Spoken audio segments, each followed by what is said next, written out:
হিন্দু ধর্মাবলম্বীদের সবচেয়ে বড় ধর্মীয় উৎসব শারদীয় দুর্গাপূজায় আইনশৃঙ্খলা বাহিনীর সার্বিক সহযোগিতা নিশ্চিত করতে ও সার্বিক বিষয়ে খোঁজখবর নিতে রবিবার বিকেলে নারায়ণগঞ্জের রূপগঞ্জের বিভিন্ন পূজা মণ্ডপ পরিদর্শন করেছে নারায়ণগঞ্জ জেলা প্রশাসক মোহাম্মদ জাহিদুল ইসলাম মিয়া।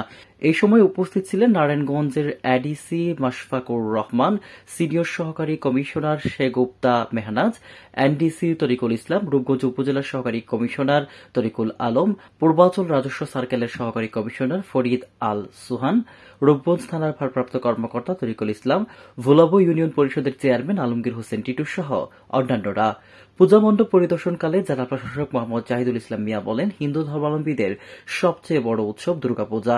এ পূজাকে সুন্দরভাবে সম্পন্ন করতে তাদের সার্বিক নিরাপত্তা দিতে প্রতিটি মণ্ডপে অতিরিক্ত পুলিশ বাহিনীর সদস্যদের পাশাপাশি আনসার মোতায়েন করা হয়েছে। তারা গতকাল থেকে মাঠে নেমেছে। পূজা সুন্দরভাবে শেষ করতে তারা দলমত নির্বিশেষে সবাইকে যেন সহযোগিতা করে সে বিষয়ে আহ্বান করা হয়েছে। কারণ এটা আমাদের রাষ্ট্রের একটি ইমেজের বিষয়, রাষ্ট্রের একটি সুনামের বিষয়। সবাই যেন এটা ধারণ করি, কোনো অপ্রীতিকর ঘটনা যেন না ঘটে, সেজন্য স্থানীয় নেতৃবৃন্দদের তিনি সহযোগিতা করার জন্য অনুরোধ করেন। 2 তারিখে সেই বিজয়ী দশমীর বিসর্জনের মধ্য দিয়ে সেটি শেষ হবে।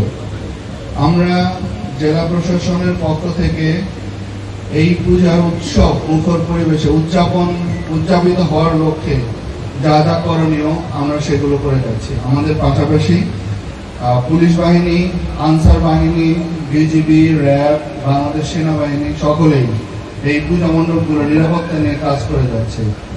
আমরা প্রতিটি মণ্ডপেই সিসি ক্যামেরা নিরাপত্তার ব্যবস্থা, প্রত্যেকটা মণ্ডপেই আমরা চেয়েছি যে সিসি ক্যামেরা থাকুক এবং সেটি লাগানো হয়েছে।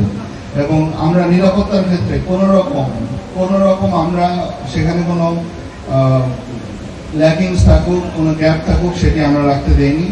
এর পাশাপাশি প্রত্যেকটি মণ্ডপ কমিটিকে বলে দিয়েছিলাম যে তাদের যে স্বেচ্ছাসেবক দল সেটি তারা প্রস্তুত রাখবে।